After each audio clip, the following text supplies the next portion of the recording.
요한일서 4장 7절로 12절입니다.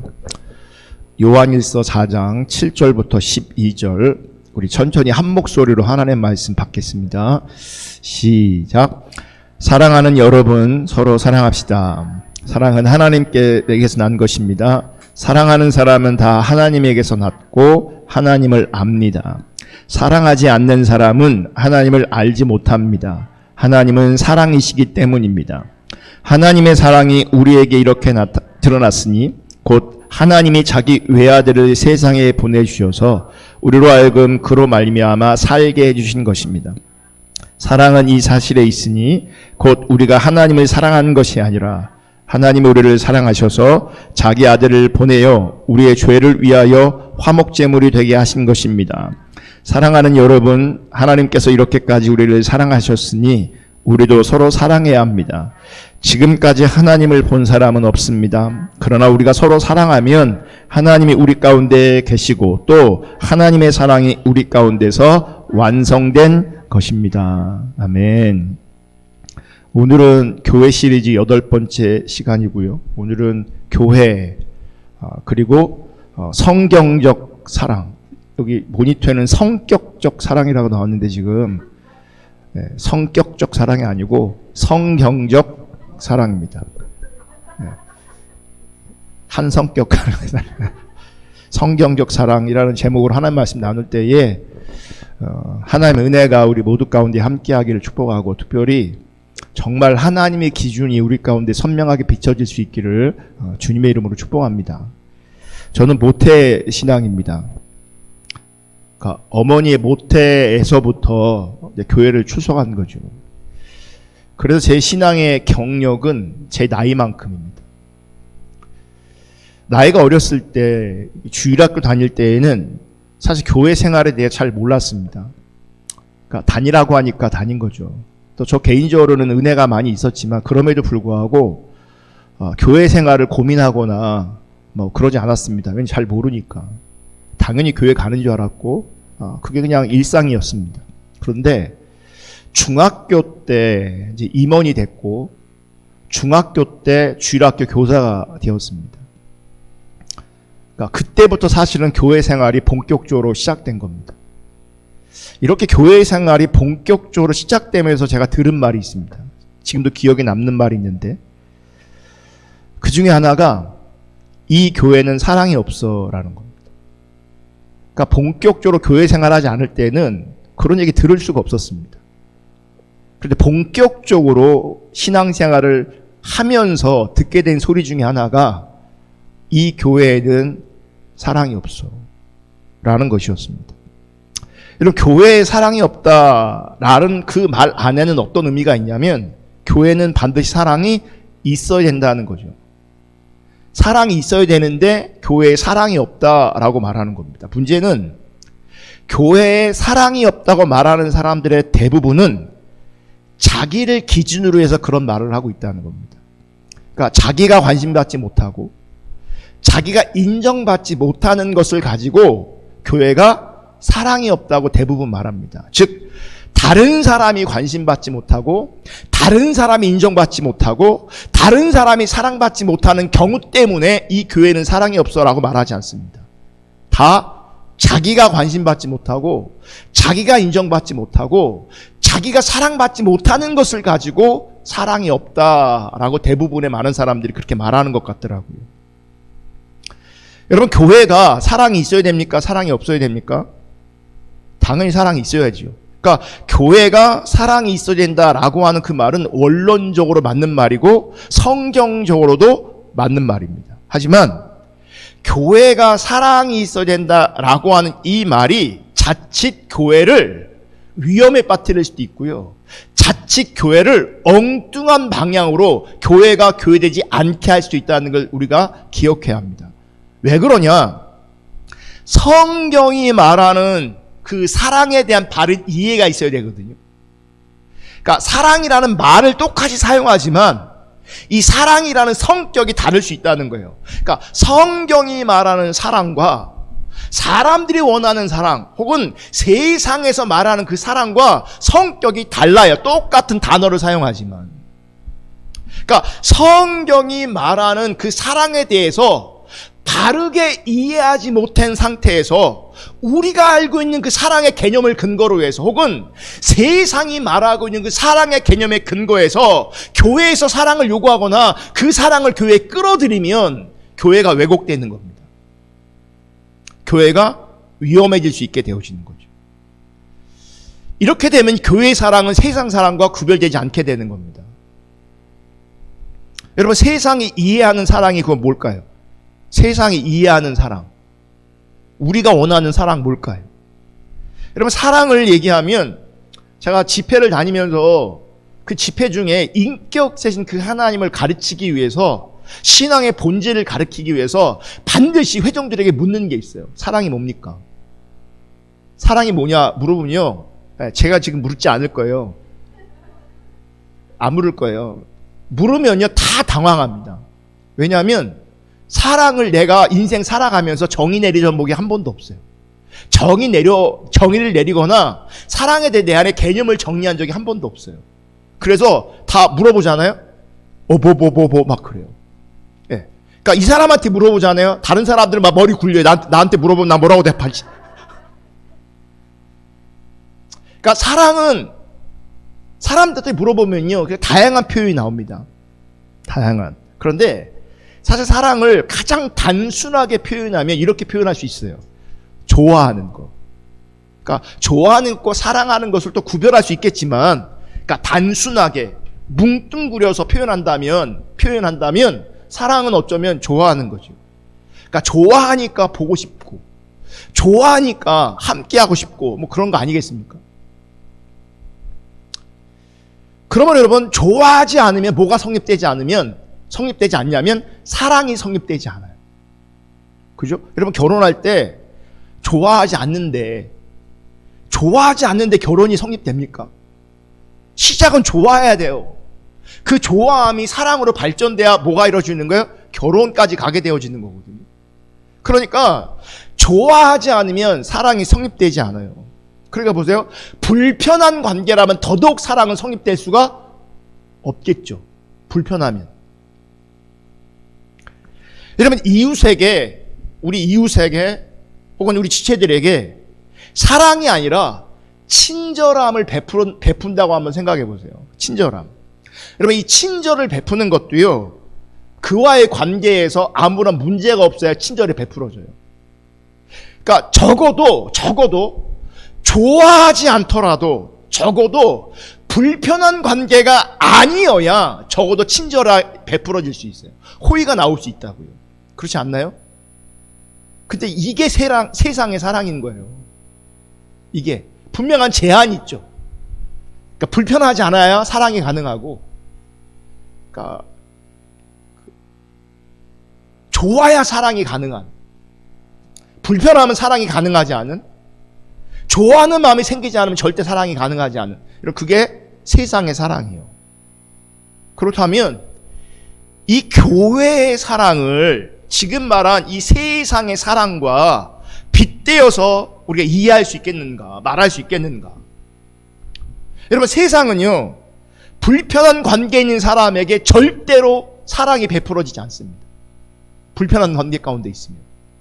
하지만 교회는 달라야 되지 않겠습니까? 교회는요 이런 말씀이 있어요. 원수까지 사랑하라는 말씀이 있어요. 세상은요 불편하면 좋아하는 마음이 없으면 절대 사랑이 가능하지 않은데, 성경은 뭐라고 말하냐면 원수까지도 사랑하래요. 이 원수까지 사랑하라는 이 하나님의 말씀 아래서, 이 하나님의 기준 안에서 이런 불편한 관계에 있는 사람에게까지 친절을 베푸는 수준 높은 사랑이 성경적 사랑 혹은 교회 사랑이어야 하지 않을까요? 할렐루야. 이렇게 원수까지 사랑할 수 있는 사랑이라면, 불편한 사람에게까지 친절을 베풀 수 있다면 분명히 세상의 사랑과는 다르게 보여질 것 같아요. 그죠? 그런데 문제는 여전히 사람들은 세상의 관점에서의 그 사랑의 이해를 가지고 있어요. 그러니까 성경적 사랑의 이해를 가지고 있는 것이 아니라 우리는 세상의 관점의 사랑의 이해를 가지고 있고 또 그 사랑이 훨씬 더 우리 내면의 실제예요. 그러니까 많은 사람들이 세상적 관점의 사랑을 가지고 교회의 사랑을 접근합니다. 접근해. 근데 보세요. 세상적 사랑이 나한테 있는데 이게 내 본성 같은 건데 이론은 어떤 이론을 듣냐면 원수까지 사랑하래요. 원수까지. 그러면 이제 모양적으로는 사실 세상적인 관점에서는 불편한 사람 내가 사랑할 수가 없어요. 불편한 사람 내가 좋아해 줄 수 없어요. 근데 이런 어떤 이론을 들어요? 원수까지도 사랑하래요. 사랑하래요. 그럼 우리는 이제 사랑하는 모양을 가지려고 하는 거예요. 그죠? 그러면 솔직해 보자고요. 만약 불편한 관계에 있는 어떤 사람에게까지 내가 친절을 베풀었다면 그 친절이 내 마음에서 우러나온 그런 친절이었을까? 아마 적어도 그렇지는 않을 겁니다. 그러니까 겉으로는 친절이지만, 겉으로는 호의였지만, 마음까지 함께 가지 않았다면 그 친절은 진짜 친절은 아닌 거죠. 그 호의는 진짜 호의가 될 수 없겠죠. 그러니까 이론이 있는데 하나님의 기준이 있는데 아무리 살펴봐도 내 안에는요 하나님께서 원하시는 그 사랑이 없는 것 같다는 거죠. 그래서 성경 뭐라고 말해요? 사랑하래요. 그럼 우리는 어떻게 사랑할 수 있을까? 성경적 사랑은 뭘까? 교회 안에 사랑이 있어야 된다는데 그것을 우리가 함께 고민해 볼 필요가 있다는 거죠. 그러니까 오늘날 많은 사람들이요 교회 와서도요 세상적 관점의 그 사랑의 이해를 가지고 있으니까 나에게 친절하지 않으면, 나를 인정해 주지 않으면 이 교회는 사랑이 없다라고 얘기하는 거예요. 그러면서 교회가 이제 위험에 빠지는 게 되는 거죠. 자, 오늘 본문 8절 볼게요. 오늘 본문 8절 다 같이 읽습니다. 시작. 사랑하지 않는 사람은 하나님을 알지 못합니다. 하나님은 사랑이시기 때문입니다. 자, 하나님은 사랑이시다라고 말하고 있어요. 하나님은 사랑이시다. 여러분, 하나님은 사랑이시다라고 하는 이 말도 우리가 알고 있는 사랑의 개념으로 이해하게 되면 하나님을 왜곡시켜 버리는 거죠. 그러면서 우리가 원하는 하나님은 이런 하나님이 돼버려요. 하나님은 사랑이시다. 그러므로 우리가 알고 있고 이해하고 있는 그 사랑의 개념을 가지고, 그래서 하나님은 내가 어려울 때 나를 도와주셔야 돼. 나를 지켜주셔야 돼.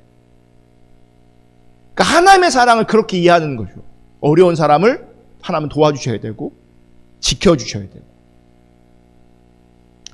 또 형제 사랑도, 자매 사랑도, 우리 지체 사랑도 이렇게 형제를 자매를 도와주고 혹은 호의를 베풀고 혹은 친절을 베푸는 의미로 받아들여지게 되고, 또 그것을 우리는 실천하려고 해요. 실천해야 내 안에 뭐가 있다는 거예요? 사랑이 있다 라고 증명되는 것 같으니까.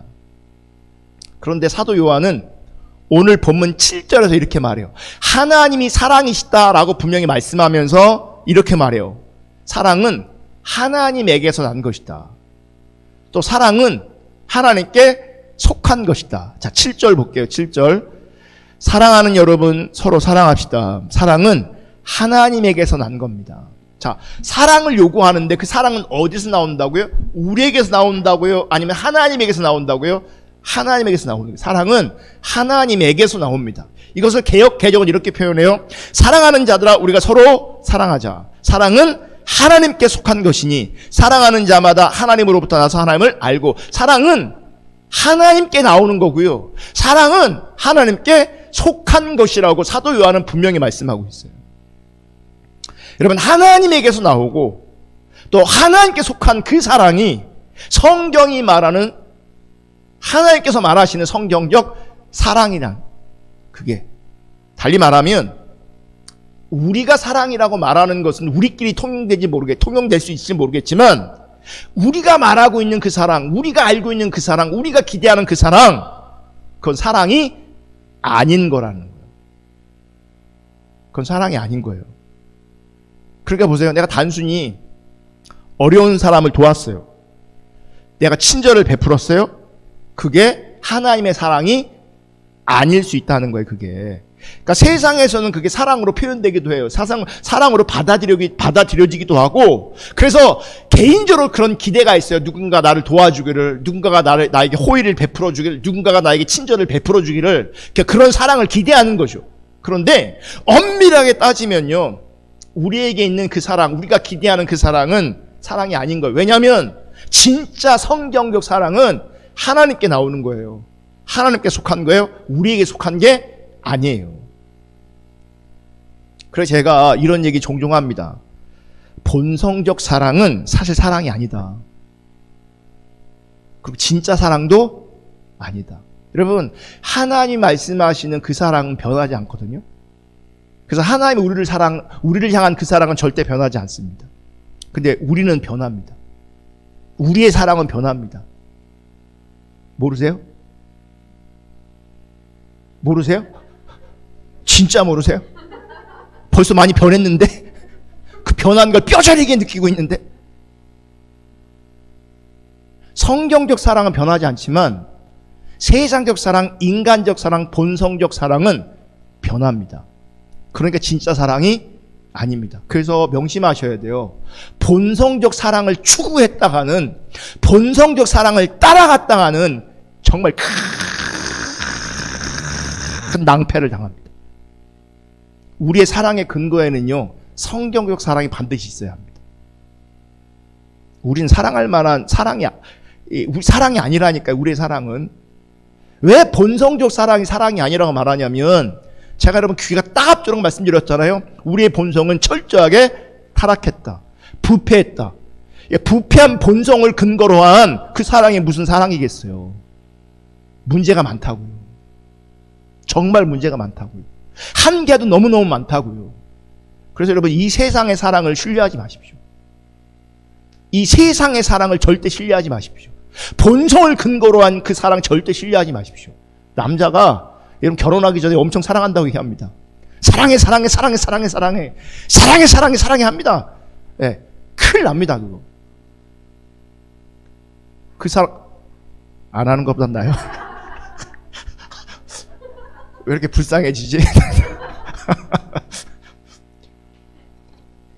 반드시 변합니다. 반드시 변하게 되어 있습니다. 반드시.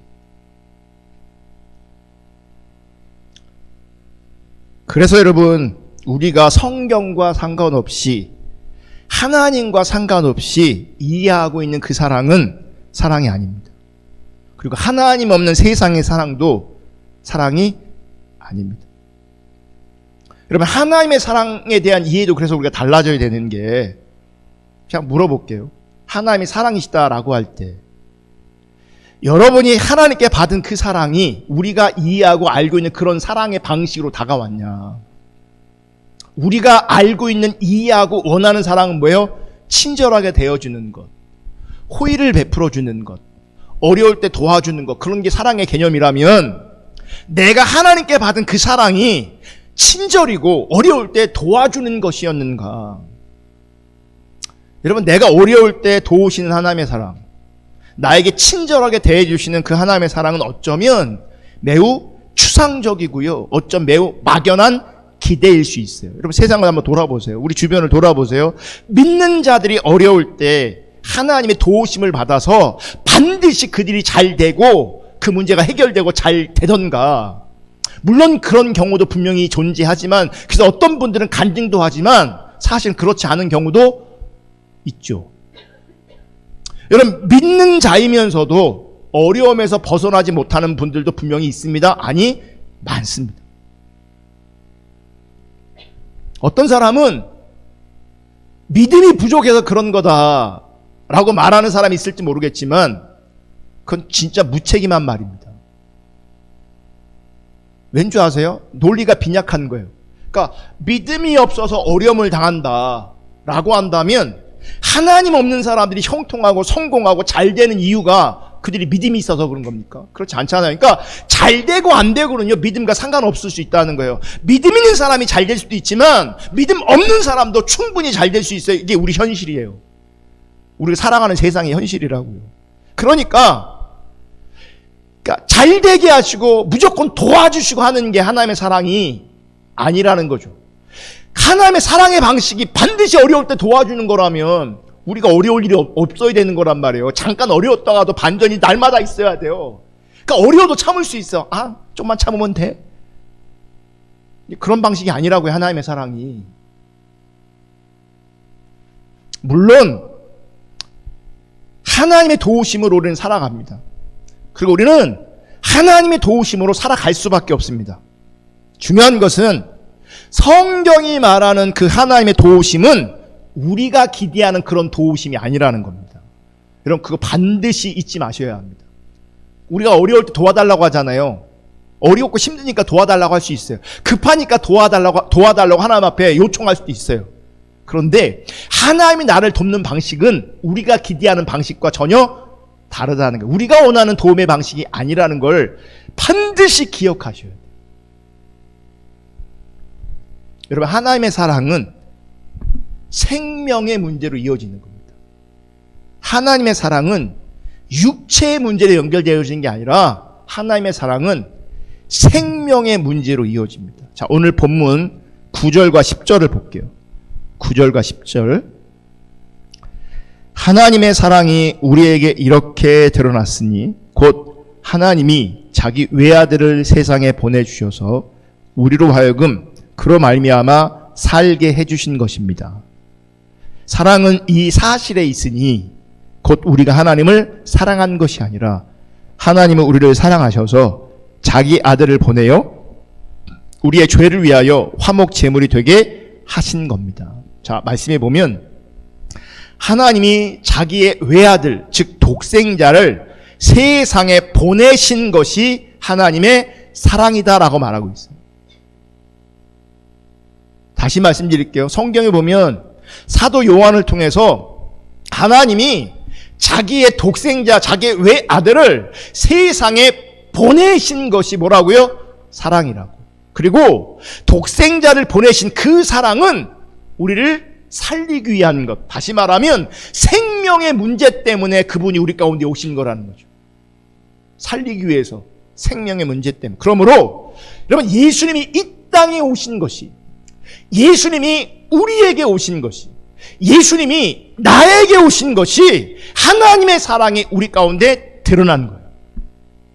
거기서 하나님의 사랑을 발견할 수 있어야 되는 거예요. 단순히 나에게 친절을 베풀어주고 호의를 베풀어주시고 내가 힘들고 어려울 때 위로해주시고 나를 지켜주시고 보호해주시는 게 하나님의 사랑으로 나타나는 게 아니라 하나님께서 우리를 위해서, 하나님께서 나를 위해서 예수 그리스도를 보내주시고 예수가 나에게 오신 것 그 자체가 하나님의 사랑이라고요.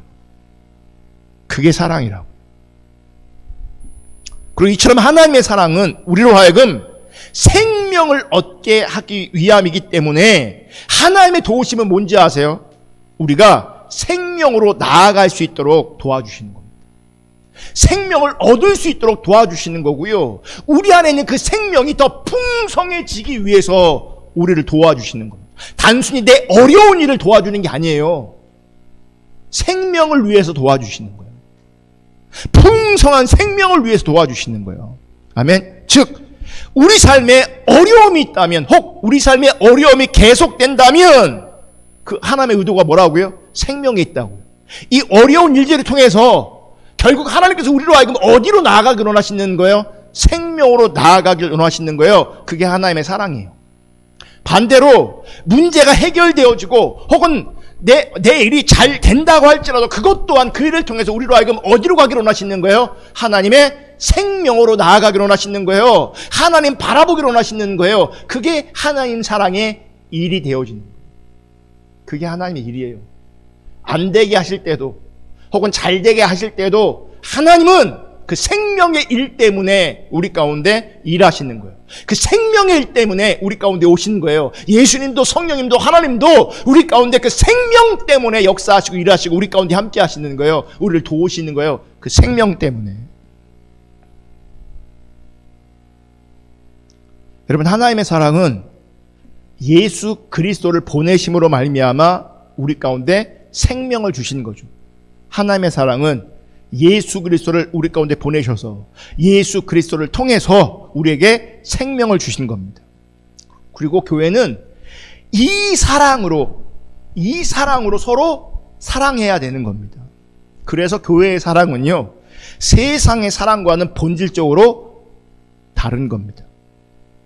여러분, 교회는 우리 주 예수 그리스도로 말미암아 생명을 얻은 신자가, 다시 말하면 구원받은 신자가 함께 지어져 가는 관계 가운데 있는 거죠. 그리고 그 지어짐에 있어서 그 교회를 더 아름답게 건강하게 하는 게 뭔지 아세요? 서로 사랑인 거예요. 이게 세상의 관점에 그런 사랑을 말하는 게 아니라, 인간적 본성적 그런 사랑이 아니라 예수 그리스도로 말미암은 그 생명의 관계 안에서 서로 연결되어지면서 서로 세워져 가는 그 자리에서 혹은 그 과정에서 서로 사랑해야 된다는 거죠. 이처럼 하나님의 사랑으로 생명을 얻은 신자가 함께 지어져 가는 관계에 있는 교회에서 하나님의 그 사랑이 나타나고 증거되어지는 것은 너무나 당연한 거라는 거죠. 이런 관점에서 교회는 분명히 사랑이 있어야 됩니다. 그리고 분명히 서로 사랑해야 합니다. 여러분, 교회가 그래서 서로 사랑하지 않으면 사랑을 모르는 거고요. 사랑을 모른다는 얘기는 하나님의 사랑을 모른다는 것과 같은 겁니다. 다시 말하면 예수 그리스도의 오심으로 말미암아 생명을 얻게 된 하나님의 그 구원의 일에 대해서 전혀 마음에 두고 있지 않는 거고요. 그러니까 기쁨과 감사도 없게 되어지는 겁니다. 자, 오늘 본문 11절을 볼게요. 11절. 사랑하는 여러분, 하나님께서 이렇게까지 우리를 사랑하셨으니 우리도 서로 사랑해야 합니다. 개역 개정을 한 번 더 읽을게요. 사랑하는 자들아, 하나님이 이같이 우리를 사랑하셨은즉 우리도 서로 사랑하는 것이 마땅하도다. 여러분, 하나님의 사랑받은 자로, 이 사랑은 뭐라고요? 예수 그리스도를 통해서 생명이 주어진 그 자리에서 서로 뭐 해야 된다고요? 사랑해야 된다. 서로 사랑하는 것이 뭐라고요? 마땅하다, 이렇게 말하고 있어요. 자, 교회와 세상이 다른 게 이거예요. 그래서 세상은요, 교회 말고, 그러니까 교회도 왜곡돼 있어서 아까 말한 대로 그래서 사랑이 없다는 얘기 많은 이런 저런 사람들이 하기도 하는데, 구별되는 게 뭐냐면 하나님 없는 곳에서는요, 다 뭐 하는지, 자기가 원하는 사랑을 요구하고 기대하고 있어요. 그게 다 그래요. 사랑 받고 싶어 해요. 다. 그런데 성경은 뭐라고 말하냐면, 하나님이 예수 그리스도를 통해서 내가 뭐요? 사랑을 받은 거잖아요. 그 예수 그리스도를 통해서 나에게 뭐가 주어진 거예요? 생명이 주어진 거잖아요. 그래서 그 생명의 관계 가운데 있는 사람들이 그 구원받은 기쁨과 감격을 통해서 서로 연결되어 있고 서로 지어져 가는 거잖아요. 그러면 성경은 뭐라고 말하냐면 서로 사랑하래요. 서로 사랑하래요. 그러면 내가 그 하나님의 음성을 들었을 때에, 이 서로 사랑하라는 말씀이 나한테 기준으로 다가왔을 때에 나의 자세는 뭔지 아세요? 사랑받으려고 하는 게 맞는 거예요? 사랑하려고 하는 게 맞는 거예요? 사랑하려고 하는 게 맞는 거죠. 그래서 여러분, 교회는요, 예배하러 와야 되고요, 두 번째는요, 사랑하러 오는 겁니다.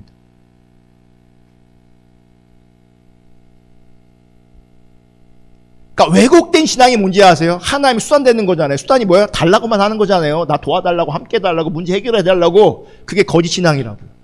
사랑도 달라고만 하면, 기대만 하면 그게 거짓된 사랑이라고요. 그러니까 참 신앙은 뭐예요? 온전히 하나님만 예배하는 거예요. 그러니까 교회 와서도 기대를 가지고 오는 게 아니에요. 교회는 뭐예요? 네가 사랑을 받았으니, 네 안에 생명이 있으니 사랑하러 오라는 거예요. 사랑하라는 거예요. 서로 사랑하라는 거예요. 사랑하는 게 하나님의 기준인 거예요.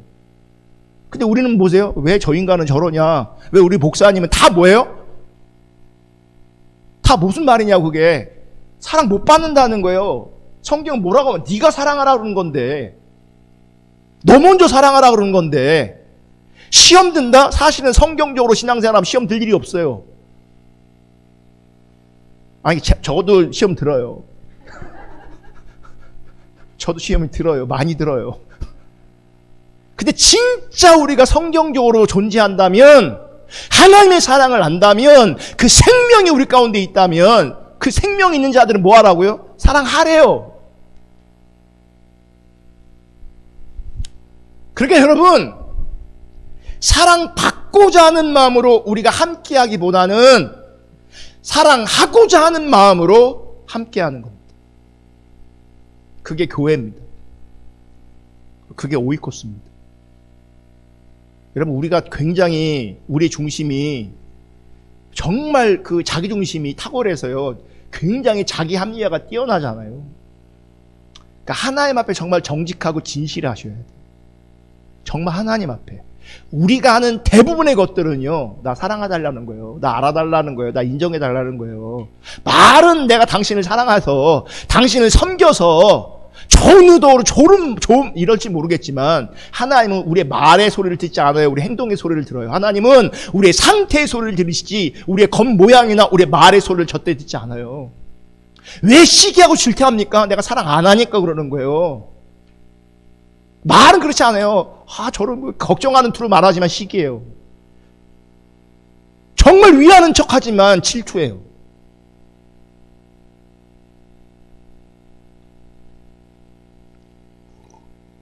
그래서 여러분, 사랑받고자 하는 그 마음에는 나를 사랑해주지 않는 지체들에 대한 섭섭한 마음이 있어요. 사랑받고자 하면요, 누가 나를 사랑해줍니까? 없어요. 없어요. 기대하면 실망만 합니다. 여러분, 그 누구든 마찬가지. 기대해 보십시오. 실망합니다. 내 기대에 맞게 나를 사랑해 줄 사람은요, 한 사람도 없습니다. 없어요. 그러니까 기대를 다 내려놓으셔야 돼요. 그러니까 보세요. 사랑받고자 하는 마음에는 항상 섭섭함이 있어요. 반대로 사랑하고자 하는 마음이 있잖아요.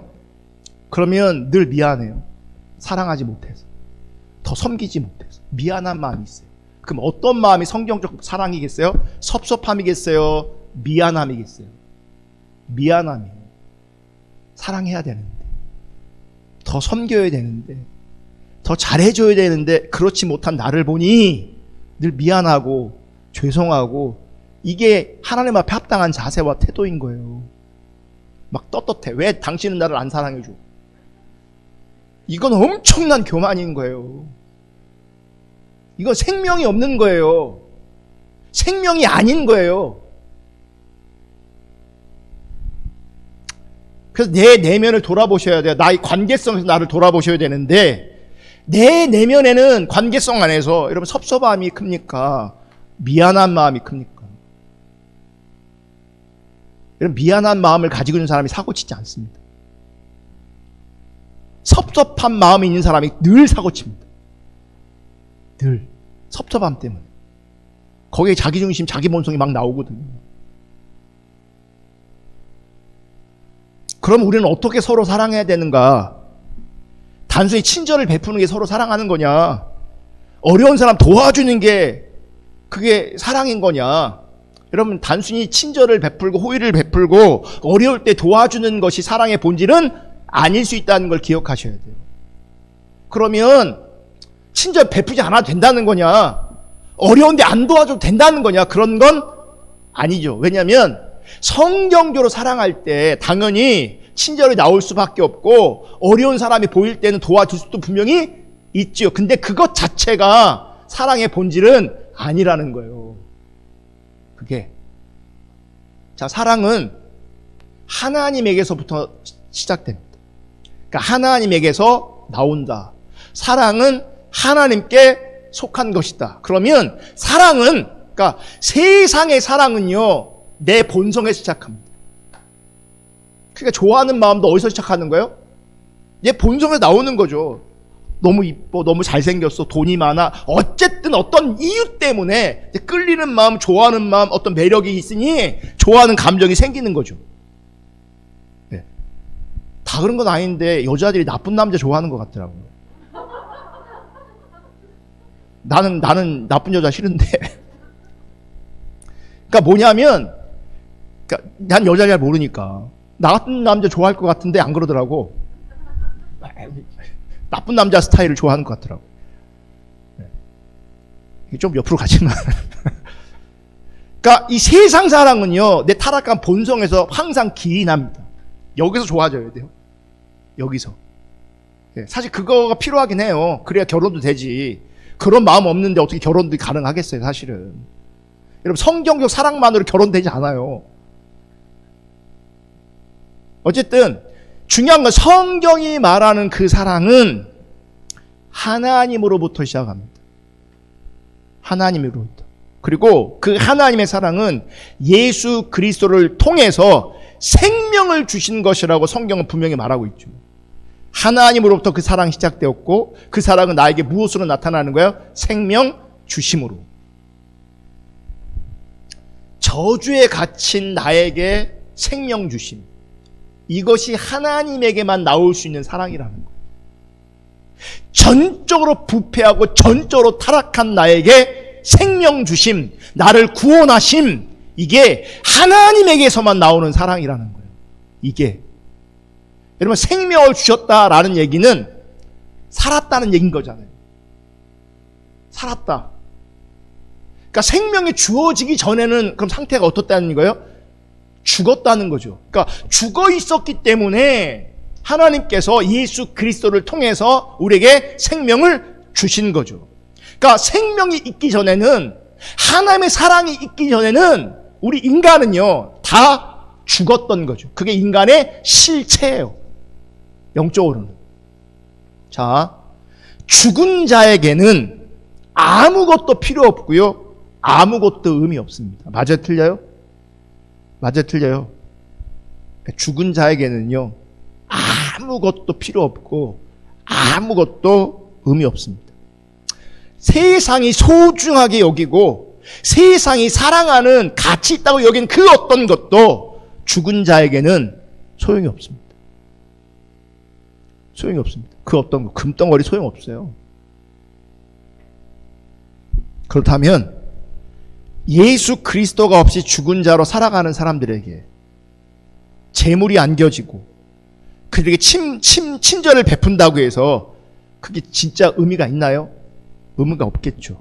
다만 생명이 없는 자로 살아가는 그에게, 죽은 자로 살아가는 그에게 재물이 안겨지고 그에게 호의가 베풀어지고 친절이 베풀어지면 사실 의미가 없지만 한순간 기쁨으로 끝날 수는 있겠죠. 그에게는 찰나적인.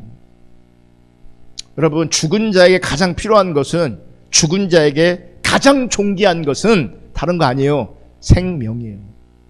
그러니까 보세요. 생명의 관점이 아닌데 성경에서 사랑하라고 하니까 나가서 우리 남편한테, 우리 자식들한테, 우리 주변에 있는 분들 잘해줘, 친절을 베풀어. 자기는 그걸 또 사랑한다고 생각해. 그게 열매로 나타날 수는 있지만요, 생명과 연결되지 않는다면 그 친절은, 그 도와주는 것은, 그 호의는 진짜 사랑이 아니에요. 하나님의 사랑이 나에게 어떻게 나타난 걸 보세요. 생명이 주어지는 것으로 사랑이 나타났다고요. 그러니까 성경적 사랑은 뭔지 아세요? 그 생명이 흘러가게 하는 거예요. 그게 진짜 사랑인 거예요. 그러니까 교회가 진짜 사랑이 있다는 건 뭔지 아세요?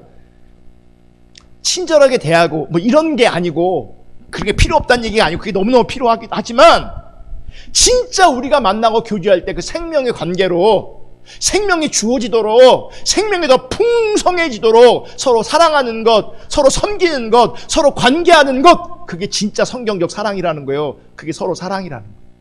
단순히 만나면 재미있고 편하고 시간 가는 줄 모르고 그런 관계성 안에 있는 게 사랑이 아니라고요. 생명이 있어야 된다고. 생명이 흘러가야 된다고요. 그게 진짜 사랑이라고. 아멘. 근데 보세요.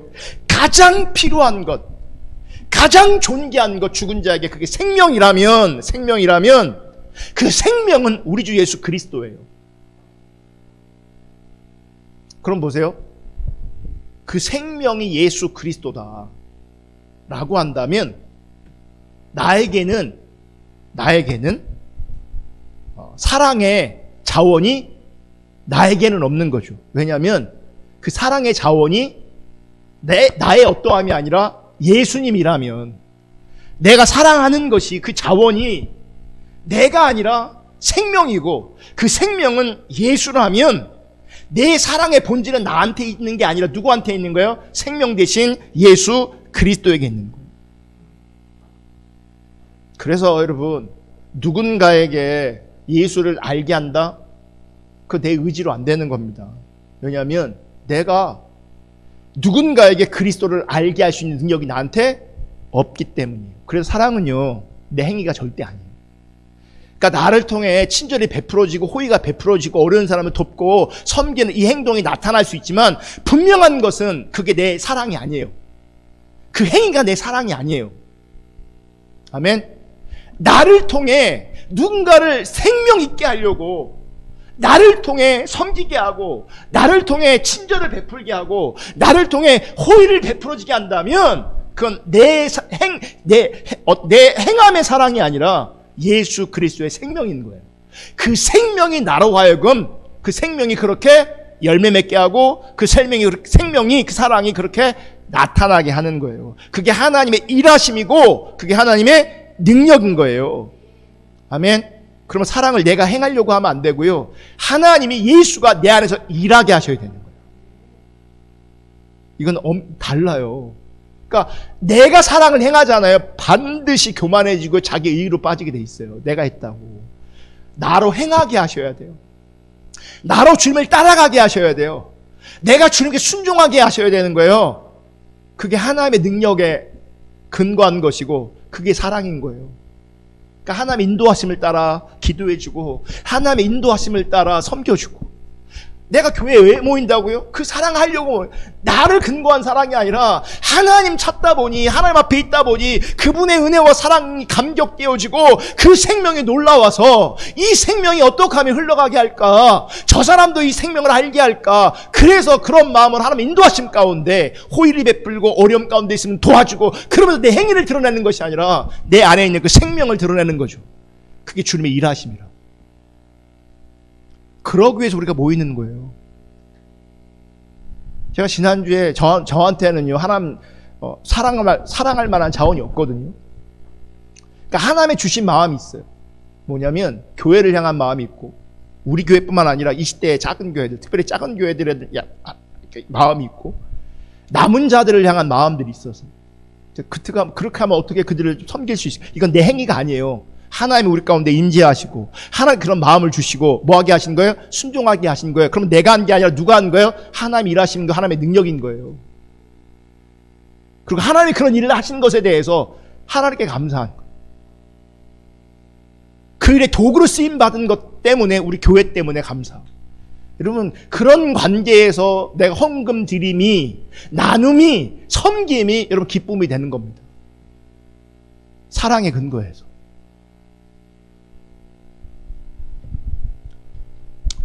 결론은 우리는 사랑을 행할 능력이 없습니다. 아멘. 그러면 사도 바울은 왜 서로 사랑하라고 말하냐? 우리가 사랑을 행할 능력이 없다는 것 사도 요한도 분명히 알았을 겁니다. 그러면 서로 사랑하라고 말할 게 아니라 너희는 사랑할 능력이 없다, 그러니 사랑하려고 하지 마라, 이렇게 말하는 게 더 정직한 표현 아닐까요? 그래서 사실 이렇게 말하면 이런 관점은 우리의 무지의 소관입니다. 그러니까 좀 전에 말씀드렸지만 서로 사랑은요, 어떤 것을 행하고 어떤 것을 실천하라고 말씀하시는 게 아니에요. 우리 주 예수 그리스도로 말미암아 생명을 얻은 신자는 하나님의 사랑이 이미 그 안에 존재하고 있는 겁니다. 그래서 하나님과 관계성 안에서 우리 안에 있는 그 사랑이 성령의 인도하심으로 말미암아 자연스럽게 그 생명이 흘러가기를 원하시는 거죠. 그럼 당연히 그 생명의 열매로 말미암아 사랑이 나오는 거예요. 그게 진짜 성경이 말하는 사랑이라는 거예요. 아멘. 그게 성경이 말하는 사랑으로 행하는 것이 되어지는 거예요. 그럼 보세요. 내가 내 안에 있는 그 생명 때문에 그 사랑을 행하잖아요. 그죠? 그러면 누구만 남는 줄 아세요? 은혜만 남아요. 왜냐면 내가 그 사랑의 행함을 한 건 내 능력이 아니라 내 안에 있는 생명의 능력이고 하나님의 사랑의 능력이기 때문에 나의 실천, 나의 행함 이런 게 남는 게 아니에요. 뭐만 남아요? 은혜만 남아요. 정말 은혜만 남아요.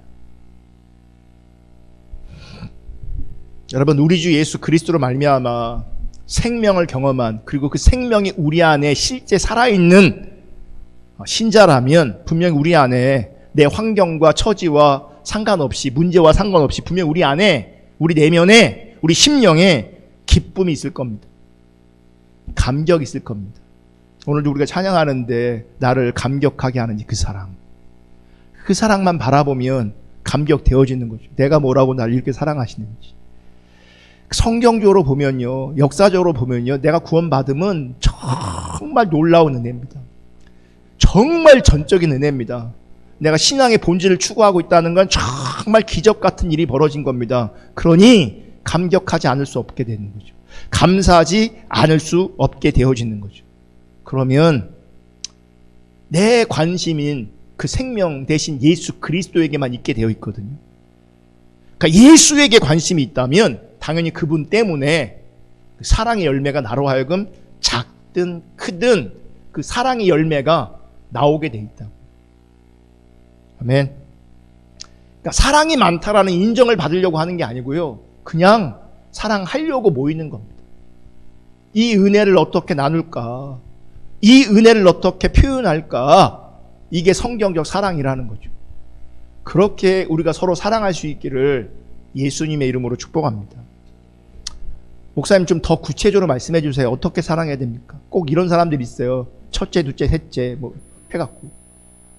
여러분, 사랑은 방법으로 하는 게 아니에요. 방법이 아니에요. 방법이 아니라 사랑은 관계예요. 그래서 내 안에 생명이 있다면, 내 안에 예수 그리스도가 있다면 여러분 성령님 앞에 머물러 계세요. 어떻게 섬길까요? 내가 어떻게 따라갈까요? 그 어떻게 섬길까, 어떻게 따라갈까라는 영역에 교회를 섬긴다면, 지체를 섬긴다면 그게 사랑인 거예요. 그게 성경적 사랑의 행함이 되는 거죠. 그게 성경적 사랑이 되는 거죠. 어떻게는 없어요. 주님을 따라가는 거죠. 주님과 함께하는 거죠. 아멘. 그러니까 성령님께서 섬기도록 마음 주시면 이렇게 섬기도록 마음 주시고, 저렇게 섬기도록 마음 주시고, 이렇게 불쌍히 여기게 하시고 저렇게 불쌍히 여기게 하신다면 그렇게 우리가 서로 만나는 거예요. 그게 서로 사랑이라고요. 그럼 교회가 더 아름다워지겠죠. 교회가 더 건강해지겠죠. 그 교회를 통해서 하나님의 사랑을 세상을 향해서 더 드러나게 되겠죠. 우리의 의도와는 상관없이 삶에서 자연스럽게. 그게 성경적 사랑이고요. 그 성경적 사랑이 정말 우리 가운데 실제이기를, 그래서 우리 안에 생명 있음이 드러날 수 있기를 예수님의 이름으로 축복합니다. 아멘. 우리 찬양하고 기도하겠습니다.